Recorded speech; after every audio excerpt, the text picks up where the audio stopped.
Welcome to the Slop Farm. Enjoy the video.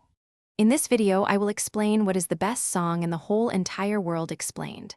Please listen closely as we analyze melody, lyrics, production, cultural reach, and personal resonance, and follow along with timestamps to compare artists, genres, and listener data.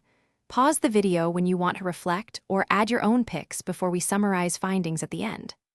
I'll keep it short, honest, and fun so you can decide for yourself. Now we focus on melody and production with friendly examples you likely know, explaining why certain hooks stick and why production choices make a song feel timeless. I describe how chord motion, rhythm placement, and sonic texture work together to create emotional lift, and I play short clips to illustrate contrast so you can hear differences.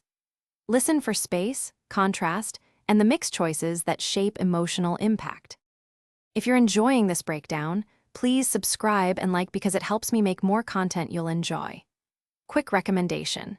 That product you see here, Bento Box, make meal prep easy with these leak-proof containers, pairs nicely with long listening sessions and packed lunches. It's practical and a little silly to mention mid-video. Check the description for the link and other deals, and now let's get back to the video. Next, we explore lyrics and cultural impact in a warm, conversational way, comparing storytelling versus abstract emotion and how both can be powerful.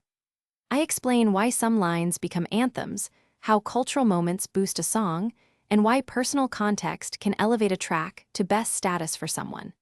Stay open-minded as we weigh objective markers and subjective response to find a balanced conclusion together. Thanks for watching. Consider subscribing if we helped you today.